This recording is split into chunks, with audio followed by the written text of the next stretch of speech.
समझ में आया।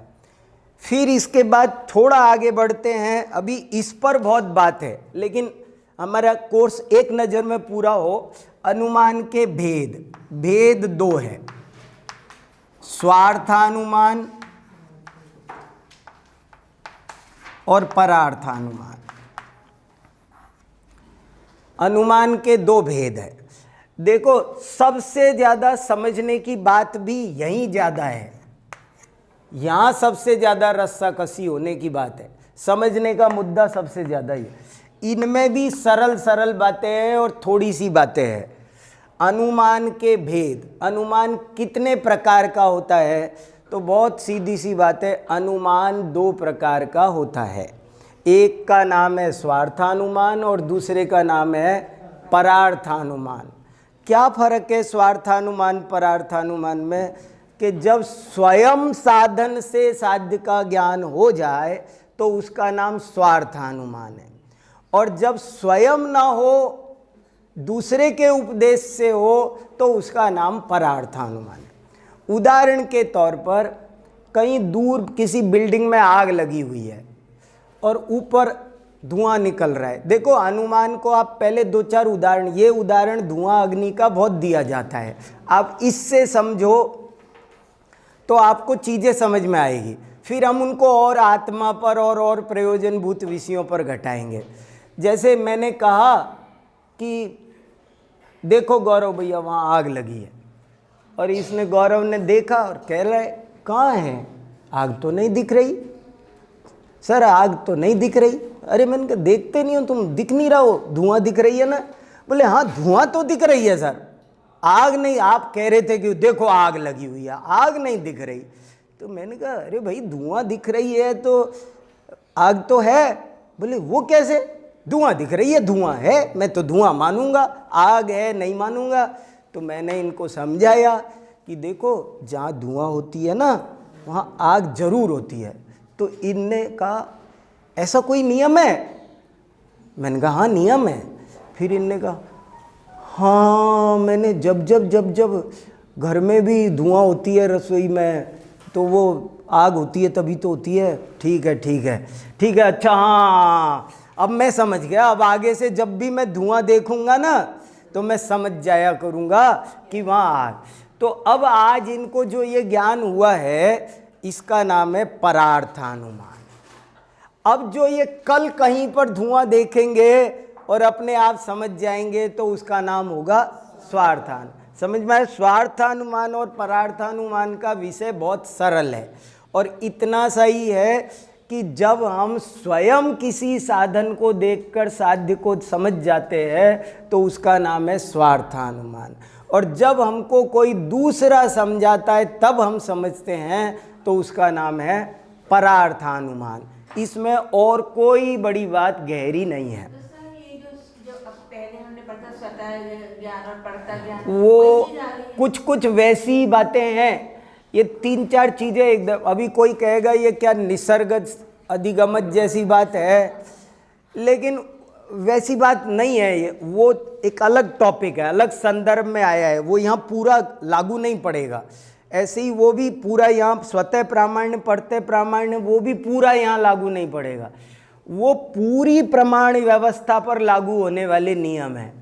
ये लक्षण लक्ष्य का, स्वतः परतः का और निसर्गज अधिगमज का, ये तो पूरी प्रमाण व्यवस्था पर लागू होने वाले विषय है, और ये केवल अनुमान को क्लियर करने के लिए बनाए गए टॉपिक है।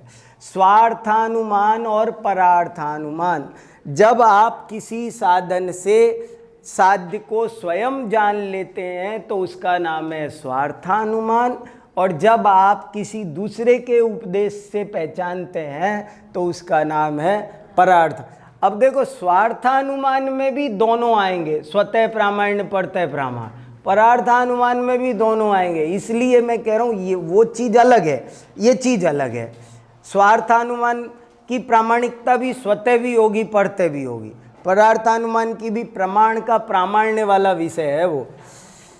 फिर अनुमान के अंग में भी कोई बहुत कठिन बात नहीं है, लेकिन थोड़ा सा इसको भी समझ लेते हैं। अनुमान के कितने अंग होते हैं? अनुमान के कितने अवयव होते हैं? अंग कहो या अवयव कहो, एक ही बात है। शरीर के अंग कितने हैं, शरीर के अवयव कितने हैं, एक ही बात है। तो अनुमान के अंग कितने होते हैं, इस बारे में जैनाचार्यों ने कहा अनुमान के अंग हम दो अपेक्षाओं से बताएंगे। एक का नाम है विजिगीषु कथा और एक का नाम है वीतराग कथा। ये बड़ा रोचक प्रकरण न्याय ग्रंथों में सहज ही आ गया। न्याय अनुमान के कितने अंग होते हैं, तो उन्होंने कहा दो तरह की बातें होती है। एक होती है विजिगीषु कथा और एक होती है वीतराग कथा। विजिगीषु कथा दो विद्वानों के बीच टक्कर की होती है हार जीत के लिए, जिसे शास्त्रार्थ कहते हैं, जिसे वाद विवाद कहते हैं। और एक होती है वीतराग कथा, जो गुरु शिष्य के बीच में चीज़ों को समझने के लिए बड़े प्रेम से होती है, उसका नाम है वीतराग कथा। तो बोले जब विजिगीषु कथा हो रही हो, आप किसी विद्वान के साथ शास्त्रार्थ कर रहे हो, तो अनुमान के दो ही अंग हैं। और जब आप गुरु शिष्य के साथ बातचीत चल रही है, समझने समझाने के लिए घर में बैठे हो, तो अनुमान के अंग दो की बजाय तीन भी हो सकते हैं, चार भी हो सकते हैं, पांच भी हो सकते हैं। कुल मिलाकर अनुमान के अंग 5 है। पहले का नाम है प्रतिज्ञा, दूसरे का नाम है हेतु, तीसरे का नाम है उदाहरण और चौथे का नाम है उपनय और पांचवें का नाम है निगमन। 5 अनुमान के अंग है। प्रतिज्ञा, हेतु, उदाहरण, उपनय और निगमन। कोई भी अनुमान बनेगा तो वो पूरा का पूरा 5 पंचावयव वाक्य बोलना जरूरी है। गुरु शिष्य के बीच बात हो रही हो तो पंचावयव वाक्य। पंचावयव वाक्य समझ गए आप? देखो, पंचावयव वाक्य बोलने की कोशिश करता हूं मैं, कैसे बोलते हैं।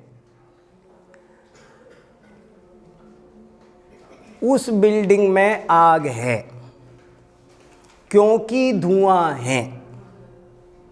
जहां जहां धुआं होती है वहां वहां आग होती है, जैसे कि रसोई घर। चूंकि यहां पर भी धुआं है, अतः यहां पर भी आग है। ये पूरा अनुमान है। आपको अनुमान का प्रयोग करना आना चाहिए। अनुमान को फिर लगाना भी सीखना है। कैसे अनुमान लगाते हैं? अनुमान ऐसे लगाएंगे, पूरा वाक्य याद रखो आप एक उदाहरण पर किसी न किसी पर याद रख लो, बाद में उसके आधार पर और बना लोगे। जैसे मैंने कहा इस बिल्डिंग में आग है। शास्त्रों में पर्वत आता है, पर्वतोयम वन्यमान, उस पर्वत में आग है क्योंकि धुआं है। तो देखो, इस पर्वत में आग है, ये हुआ प्रतिज्ञा। क्योंकि आग है, ये हुआ हेतु। क्योंकि धुआं है, ये हुआ हेतु। जहां जहां धुआं होती है वहां वहां आग होती है, जैसे कि रसोई घर। ये हुआ, इतना वाक्य हुआ उदाहरण। चूंकि यहां पर भी धुआं है, ये हुआ उपनय। इसलिए यहां आग है, ये हुआ निगमन। अगर ये वाक्य सीख गए तो आप फिर खूब कितनी भी शास्त्रों में लीला करना, आत्मा परमात्मा कोई विषय समझना, सब ऐसे ही समझना। हाँ, उपनय निगमन पूरी बात समझो एक बार। ये इस पर्वत में आग है, कहीं पर्वत में से धुआं उठ रहा था, तो बोले इस पर्वत में आग है क्योंकि धुआं है। तो इस पर्वत में आग है, इसका नाम प्रतिज्ञा। प्रतिज्ञा का मतलब भी आप समझो अच्छे से कि यहाँ प्रतिज्ञा वो चरणान योग वाली प्रतिज्ञा नहीं, ये यहाँ जो हम तत्वार्थ सूत्र में पढ़ रहे हैं ना, वो वाली प्रतिज्ञा नहीं। यहाँ प्रतिज्ञा का मतलब है जो बात मैंने बोली। प्रतिज्ञा का मतलब समझे, जैसे मैंने बोला, मान लो मैंने बोला, मैंने कहा विद्यापीठ के गेट पर पुलिस आई हुई है, मैंने अभी आपको बोला कि वहाँ गेट पे पुलिस, तो ये मेरी प्रतिज्ञा हो गई। अब आप कह सकते हो sir what is the proof. आप ऐसे ही कोई बात अगर मैंने बोली है, मैंने बोला आज बारिश होगी, तो ये मेरी प्रतिज्ञा हो गई। प्रतिज्ञा समझे, प्रतिज्ञा का मतलब है जो बात मैंने पेश की है, जो बात मैंने जनता के सामने, सामने वाले के सामने रखी है। प्रतिज्ञा का दूसरा नाम, ये देखो प्रतिज्ञा का दूसरा नाम पक्ष भी है। प्रतिज्ञा का दूसरा नाम पक्ष भी है। पक्ष है नहीं, शीर्षक भी नहीं बोल सकते, शीर्षक भी अलग चीज है। पक्ष, मैंने कुछ भी बोला, जैसे मैंने बोला कि ये फर्स्ट डिवीजन पास होगी, तो ये मेरा पक्ष हो। अब मेरी ये जिम्मेदारी बन गई कि मैं अपनी बात को सिद्ध भी करके बताऊं। प्रतिज्ञा का मतलब समझे, मेरी जबान गलत नहीं होनी चाहिए। रघुकुल रीति सदा चलाई, प्राण जाए पर वचन न जाए। न्याय शास्त्र सिखाता है कभी आपका वचन कटना नहीं चाहिए। अनुमान ऐसी बात सिखाता है कि आपकी बात कभी जिंदगी में फेल ना हो। हाँ कह दो, पर बात समझ लो तो ठीक है। वचन माने तो क्या वचन, वचन तो भाषा वर्गणा की सामान्य बात है। सत्य ही जो मैंने बोला, मैंने बोला कि इस लिफाफे में मिठाई है, तो अब दिख नहीं रही, लेकिन अब इसमें होनी चाहिए क्योंकि मैंने बोला है।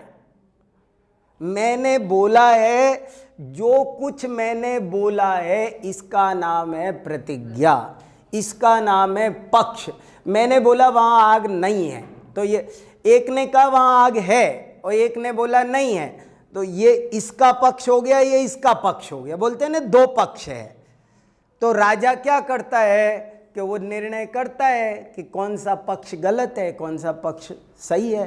तो पक्ष और प्रतिज्ञा दो नाम न्याय शास्त्र में मिलते हैं, पक्ष और प्रतिज्ञा। और गलत दोनों ही प्रतिज्ञा कहलाएंगे, तो वो एक पक्षाभास हो जाएगा।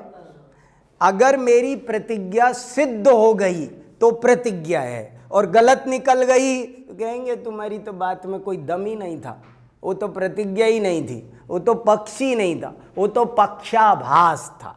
उसको क्या कहेंगे, प्रतिज्ञाभास, उपरक्षाभास। तो जो बोला जाए वो सही भी होना चाहिए, तभी वो पक्ष है। और फिर क्यों है, मैंने कहा कि आज बारिश होगी, मैंने वैसे ही बोल दिया, लेकिन ऐसे ही बोलने से नहीं काम चलेगा। रथ्या पुरुष नहीं हो। रथ्या पुरुष जानते हो आप लोग, न्याय शास्त्र पढ़ रहे हो, रथ्या पुरुष, न्याय शास्त्र वालों को रथ्या पुरुष शब्द का भी पता होना चाहिए, बार बार आता है ये। रथ्या पुरुष का मतलब है गली में फिरने वाला कोई भी साधारण आदमी। दो तरह के लोग होते हैं, एक आप्त पुरुष, एक रथ्या पुरुष। जिसकी बात सही हो, सही बोलता हो, प्रामाणिक वक्ता, उसका नाम है आप्त। जैसे आपने कहा पीएचडी के फॉर्म भरने की डेट निकल गई यहाँ, तो बोले किससे पूछा, बोले बाहर ऑटो वाले से पूछा। अरे ऑटो वाले से पूछना, ये वो रथ्या पुरुष है। पीएचडी के फॉर्म भरने की लास्ट डेट क्या है, वो नीचे ऑफिस में जाके क्लर्क से पूछो, वो जो बताएगा उसकी बात आप्त पुरुष की है। और जो आपने गली में पूछ लिया किसी से, कहीं भी अनधिकृत व्यक्ति से पूछोगे तो उसका नाम है रथ्या पुरुष। और ऑथराइज्ड पर्सन से पूछो, कोई भी बात, हर बात का एक अधिकृत व्यक्ति होता है। आप कंप्यूटर की बात कंप्यूटर वाले आदमी से पूछते हो, डॉक्टर की बात, मेडिकल साइंस की बात डॉक्टर से, मेडिकल साइंस की बात आप कपड़े की दुकान पे जाके पूछोगे, कपड़े की दुकान पर कपड़े की दुकान की बात करो, हीरे की दुकान पर हीरे की बात करो। इसका नाम है। तो दो तरह के लोग होते हैं, एक रथ्या पुरुष, एक आप्त पुरुष। रथ्या पुरुष माने जो अनधिकृत व्यक्ति है। हाँ, कुछ भी कहो, जो कुछ भी बोल देगा उसका कोई क्या, उसकी पूंछ पकड़ो तो जो बोलेगा बोल भागेगा। और प्रामाणिक आप उससे कह सकते हो, सर मैं कल आया था आपके पास में और आपने कहा था कल लास्ट डेट है। अब आप आज ये नहीं कह सकते कि कल निकल गई डेट, आप उससे बहस कर सकते हो, वो प्रामाण आप तो होगा फिर वो। तो इसलिए पक्ष भी कहते हैं और प्रतिज्ञा भी कहते हैं। तो पहला है पर्वतोयम वन्यमान, ये पर्वत अग्नि वाला है क्योंकि धुआं वाला है। ये क्या हुआ? हेतु। ये हेतु दूसरा अंग हुआ अनुमान का। हेतु ना हो तो भी अनुमान नहीं बनेगा, पक्ष ना हो तो भी अनुमान नहीं बनेगा। और उदाहरण कैसे होता है? जहाँ जहाँ धुआं होती है वहाँ वहाँ आग भी होती है, जैसे कि रसोई घर। ये हो गया उदाहरण। और हेतु को रिपीट कर देना उपनय, चूंकि यहां भी धुआं है। और फिर प्रतिज्ञा को रिपीट कर देना वो निगमन। इसलिए सिद्ध होता है कि यहां पर भी आग है। समझ में आया? ये सब इसमें आप प्रश्न पढ़ेंगे ना तो ये सब परिभाषा है। उपनय किसे कहते हैं? हेतु के रिपीट करने का नाम उपनय है। निगमन किसे कहते हैं? प्रतिज्ञा को रिपीट करने का नाम निगमन है। तो हेतु कंक्लूजन पूरी जो बात हमने कही उसमें हमने हेतु भी दे दिया, दृष्टांत भी दे दिया। लेकिन अब इसमें दो बात है।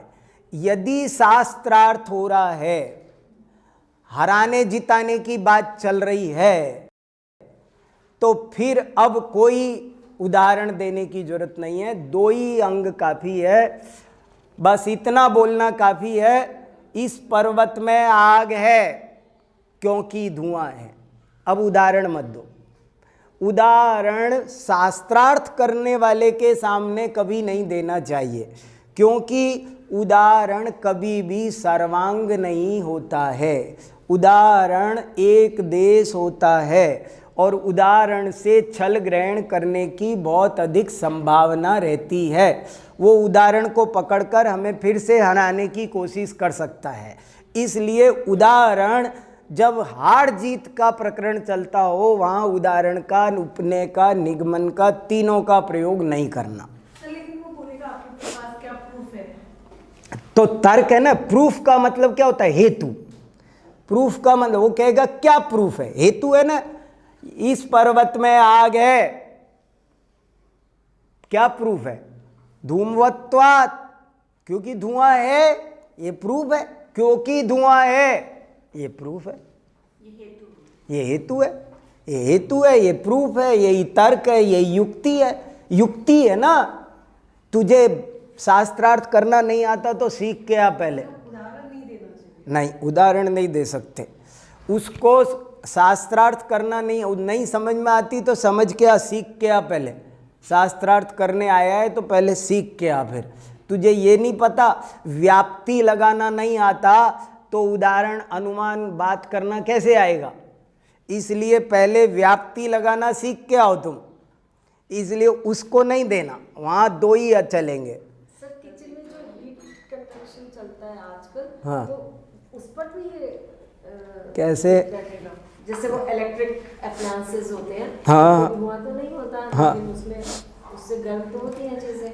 हाँ हाँ, गर्म तो होती है। तो वहाँ नहीं, हम ये नहीं कह रहे हैं कि जहाँ आग है वहाँ धुआं जरूर होगी, ये नहीं कह रहे हैं हम। उल्टी ये गड़बड़ हो जाएगी, इसीलिए कह रहे हैं ना व्याप्ति लगाना आना चाहिए। हमने ये नहीं कहा है कि जहाँ जहाँ आग होगी वहाँ वहाँ धुआं होगी। हमने ये कहा है जहाँ जहाँ धुआं होगी वहाँ वहाँ आग जरूर होगी। ये फर्क है। तो इसलिए बात को जैसी है वैसी पकड़ना है। तो मेरे ख्याल से इसमें तो ये समझ में आएगा ना, विजिगीषु और वीतराग कथा। विजिगीषु कथा का दूसरा नाम है शास्त्रार्थ, वाद विवाद। वाद विवाद के समय अनुमान के दो ही अंग होते हैं, एक का नाम है प्रतिज्ञा और दूसरे का नाम है हेतु। हमें हमारी बात के लिए प्रूफ के तौर पर केवल उसे हेतु बताना होगा, तर्क बताना होगा, युक्ति देनी होगी, उदाहरण नहीं देंगे हम। और वीतराग कथा का मतलब है जब गुरु शिष्य पढ़ रहे हों प्रेम से, तो गुरु जी कोई उदाहरण और दे के समझा दो, एक क्या चार चार उदाहरण दे दे के समझाएगा वो। इसलिए वीतराग कथा में सब चलेंगे अनुमान के अंग पर। अब मान लो आपसे परीक्षा में प्रश्न आ गया 10 नंबर का, 5 नंबर का, कि अनुमान के अंग बताइए, तो आप यहीं से शुरू करेंगे कि अनुमान के अंग दो अपेक्षाओं से बताए जाते हैं, वीतराग कथा की अपेक्षा और विजिगीषु कथा की अपेक्षा। और चार्ट सब जगह बनाते जाओ, अनुमान के अंग वीतराग कथा की अपेक्षा, विजिगीषु कथा की अपेक्षा। वीतराग कथा की अपेक्षा पांचों चल सकते, वीतर दोनों की परिभाषा भी बता सकते हो कि जब जय पराजय की भावना से दो विद्वानों के बीच शास्त्रार्थ होता है तो उसे विजिगीषु कथा कहते हैं। और जब गुरु और शिष्य में तत्व को समझने की स्नेह भावना से काम होता है, वार्तालाप होता है, तो उसे वीतराग कथा कहते हैं। विजिगीषु कथा में अनुमान के दो ही अंग होते हैं, प्रतिज्ञा और हेतु। और वीतराग कथा में 3, 4 या 5 भी हो सकते हैं। कुल मिलाकर अनुमान के 5 अंग निम्नलिखित हैं: प्रतिज्ञा, हेतु, उदाहरण, उपनय और निगमन। और पांचों के आगे परिभाषा लिखनी है कि जो बात वादी द्वारा प्रस्तुत की जाए, पक्ष के वचन का नाम प्रतिज्ञा है, पक्ष वचनम प्रतिज्ञा। जिसका साध्य के साथ अविनाभाव निश्चित हो उसका नाम है हेतु। और दृष्टांत के वचन का नाम है उदाहरण। और प्रतिज्ञा हेतु को दोबारा कह देने का नाम, रिपीट करने का नाम है उपनय। और प्रतिज्ञा को रिपीट करने का नाम है निगमन। ऐसा तैयार करना पड़ेगा आपको पूरा। हाँ बोलो। बुक में लिखा है कि 3 अंग है, धर्मी, साध्य और साध्य। हाँ ठीक है। लेकिन उदाहरण आदि अनुमान के अंग नहीं है। हाँ सुनो सुनो सुनो, अनुमान के अंग उदाहरण आदि नहीं है ऐसा लिखा है। तो क्यों लिखा है? वहाँ विजिगीषु कथा की बात चल रही है। विजिगीषु कथा की अपेक्षा उदाहरणादि, उदाहरणादि माने उदाहरण, उपनय और निगमन, ये तीनों अनुमान के अंग बिल्कुल नहीं है। उदाहरण आदि अनुमान के अंग नहीं है, बिल्कुल नहीं है। कब नहीं है? कि जब विजिगीषु कथा है। और ये न्याय शास्त्र तो विजिगीषु कथा के लिए ही है ना, ये तो शास्त्रार्थ के लिए है। इसलिए मुख्य रूप से अनुमान के दो ही अंग है, प्रतिज्ञा और हेतु, उदाहरण, उपनय, निगमन। ये अनुमान के अंग नहीं हैं। लेकिन यहीं पर लिखा है आगे कि वीतराग कथा में पांचों चल सकते हैं। देखो, देखा कि नहीं देखा आगे? देखो पेज नंबर, ये प्रश्न नंबर 42-43 देखो। थोड़ा सा आगे पढ़ोगे ना तो चीज़ क्लियर होगी। यहीं साफ साफ लिखा हुआ है। 44 में बिल्कुल क्लियर हो रहा है, सब चीज़ें बिल्कुल क्लियर लिखी है। इसमें पढ़ेंगे तो है ना, तो इससे स्पष्ट हो जाएगा कि अनुमान के कितने अंग होते, 2 भी कह सकते हैं और 5 भी कह सकते हैं। और वीतराग कथा में तो 3-4 भी कह सकते हो, कितने भी हो सकते हैं। जरा सा जैसे कि रसोई, हाँ समझ गया समझ गया, तो अब उपनय निगमन की भी कोई ज़रूरत नहीं है, इसलिए ये बात ऐसे करना। अब इसमें समझने का जो खास मुद्दा है वो फिर लेकर यहीं टिक जाता है, क्योंकि 5 अंग में भी फिर आया हेतु क्या है, 5 अंग में भी, 2 अंग में भी, और हेतु पर सारा दारो मदार है। और जैसे न्याय विद्या का एक नाम अनुमान विद्या है, ऐसे ही न्याय विद्या का एक नाम हेतु विद्या भी है। तो हेतु को पहचानना ये जीवन की बहुत बड़ी तपस्या है। हेतु को लोग नहीं पहचान पाते हैं और इसलिए गलत रिजल्ट आ जाते हैं। रिजल्ट गलत कब आते हैं? जब आप हेतु सही नहीं लगाते, जब आप साधन सही नहीं डालते। आपने कहा बारिश होगी, क्यों होगी? तो कोई कह देगा कि क्योंकि बादल है, लेकिन बादल तो बहुत तरह के होते हैं, हर बादल बारिश का अविनाभावी नहीं है।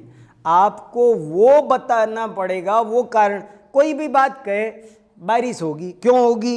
क्योंकि यहाँ चौक रखी है, कहेंगे ये क्या होता है? बोले ये कोई हेतु नहीं है। एक होता है हेतु और एक होता है हेत्वाभास, और ज़्यादातर लोग हेतु की जगह हेत्वाभास लगा लेते हैं। हेतु वो है जो बात को 100% सही सिद्ध करे। अगर कहा है कि बारिश होगी, जैसे हमने कहा आज बारिश होगी, ये हमारा पक्ष हुआ, ये हमारी प्रतिज्ञा हुई। अब हमारे पास हेतु होना चाहिए सही। ऐसा हेतु बोलो, ऐसा हेतु बोलो कि जिससे ये बात बिल्कुल सही निकले कि बारिश होगी ही होगी। ऐसा होगा, अमुक चिन्ह है जिससे डेफिनेटली बारिश होती है, तब तो वो बात सही है, नहीं तो वो बात सही सिद्ध नहीं होगी, वो हेत्वाभास हो जाएगा। ऐसा हेतु जिसका साध्य के साथ अविनाभाव है, अन्यथानुपपत्ति है। अन्यथानुपपत्ति माने वो अन्यथा नहीं हो सकता है, अन्यथा अनुपपत्ति। उपपत्ति माने होना, अनुपपत्ति माने नहीं होना, अन्यथा नहीं हो सकता। जो कहा है वही होगा, वो वैसा ही होगा, इसका नाम है। और इस पर बहुत बहस हुई है। किसी ने कहा कि हेतु के 3 रूप होने चाहिए, किसी ने कहा 5 रूप होने चाहिए, किसी ने कहा हेतु में ये गुण होना चाहिए, किसी में ये गुण होना चाहिए। लेकिन जैन आचार्यों ने बहुत साफ साफ कहा, साध्या विना भावित्वेन निश्चितो हेतु। जिसका साध्य के साथ अविनाभाव निश्चित हो वही हेतु है, और कोई हेतु नहीं है। श्लोक वार्तिक में हेतु पर 150 पेज लिखे। श्लोक वार्तिक तत्वार्थ सूत्र की टीका में 150 पेज लिखे।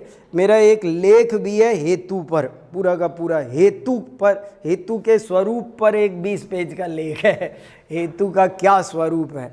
हेतु को समझना ही जीवन की तपस्या है, हेतु को समझना ही साधना है। आत्मा है, आत्मा का हेतु क्या? आत्मा है, इसका सही साधन क्या? कैसे जाना, कैसे पहचाना? उस चीज को हम हेतु से ही, साधन से ही हम साध्य को पहचानेंगे।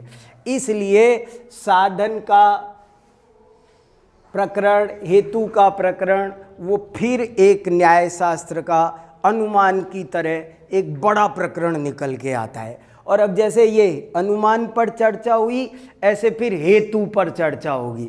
हेतु का लक्षण, हेतु के भेद, हेतु के प्रकार, ये फिर निकल के आएगा।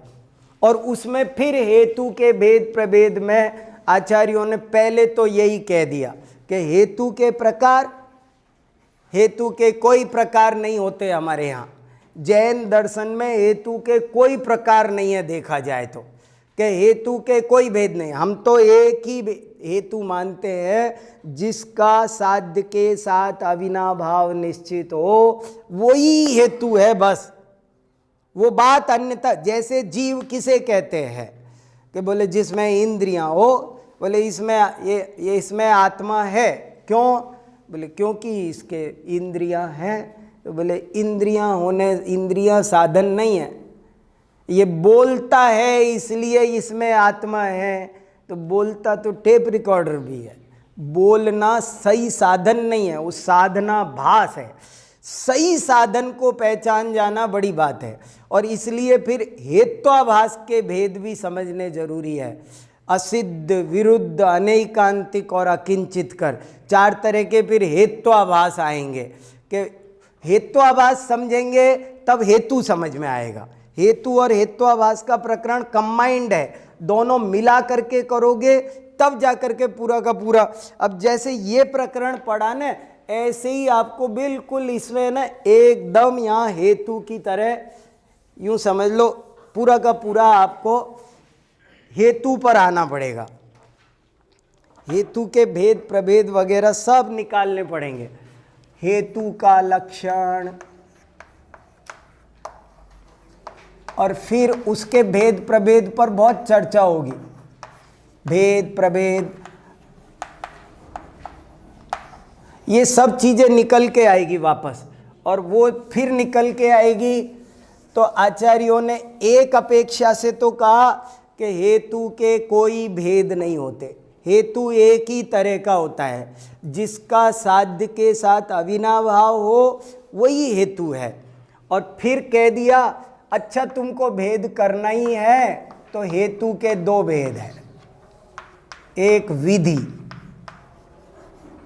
एक निषेध। देखो लक्षण लक्ष्य में ये सब बातें नहीं आएगी।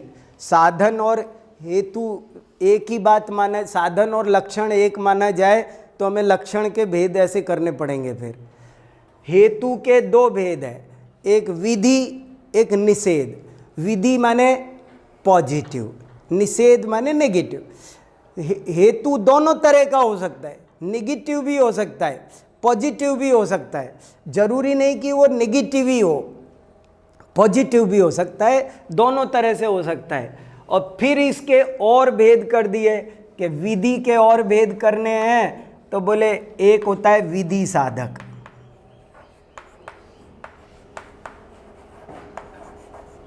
और एक होता है निषेध साधक।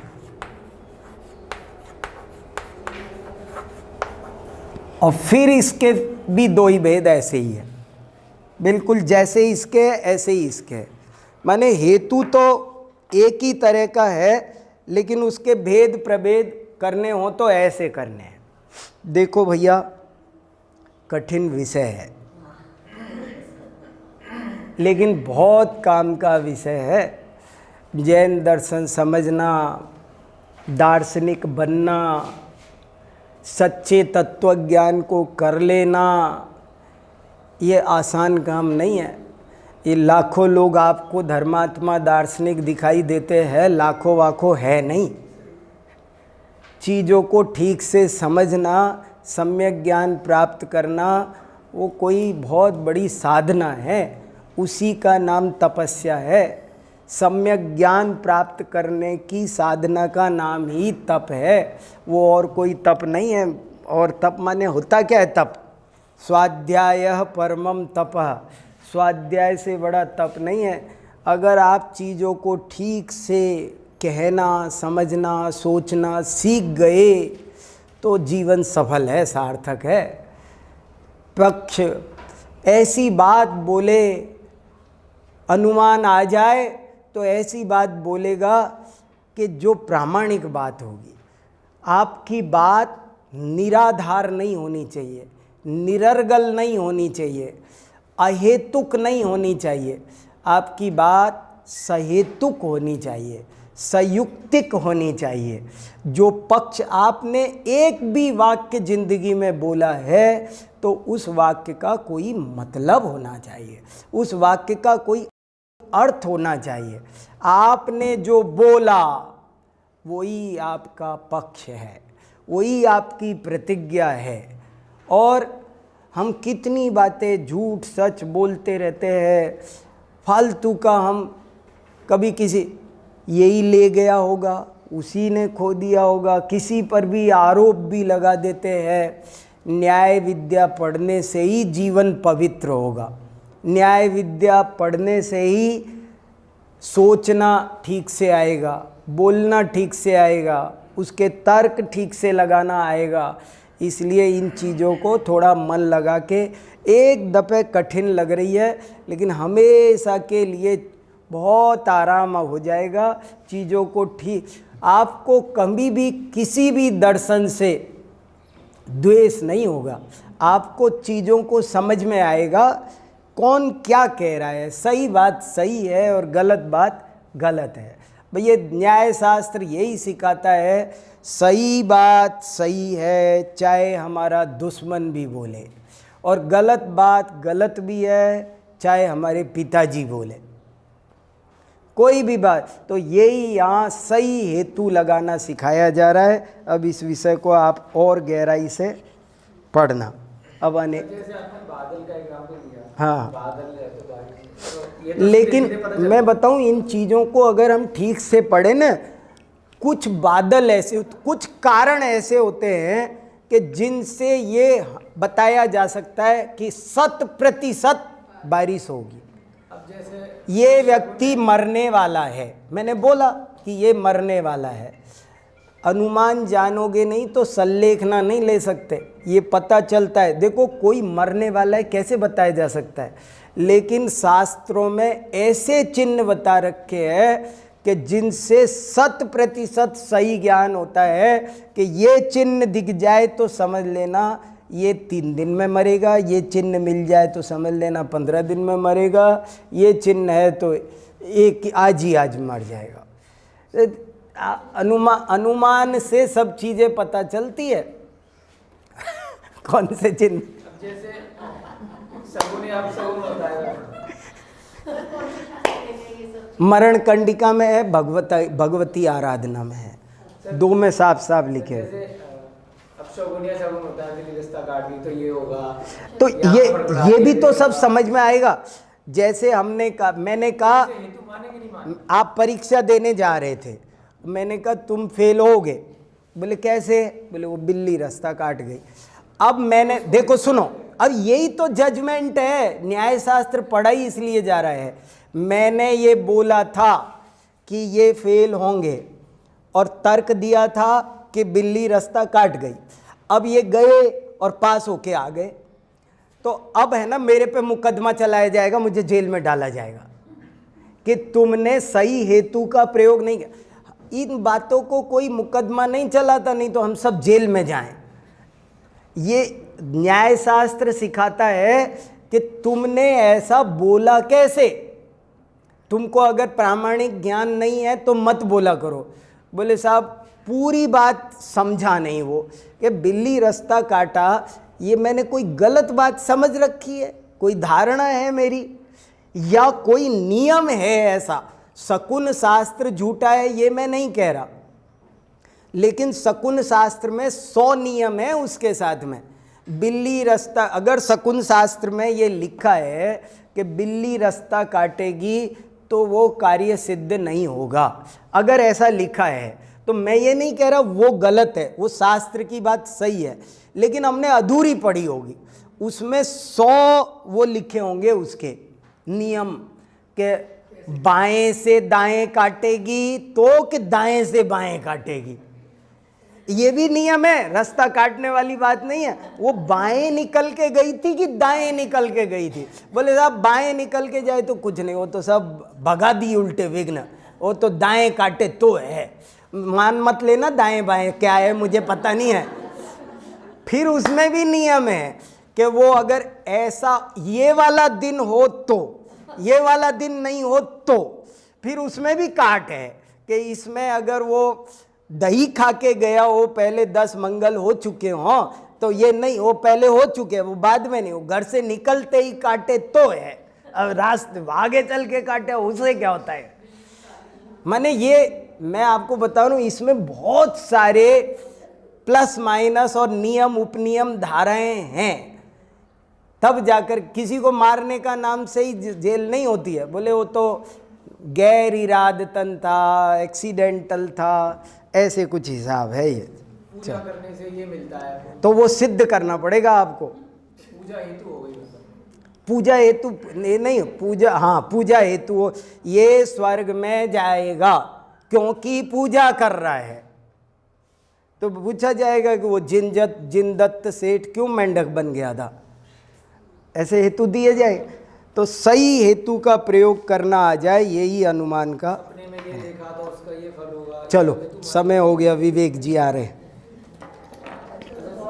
सपने का जो है वो भी हेतु माना नहीं नहीं, बहुत जाएगा।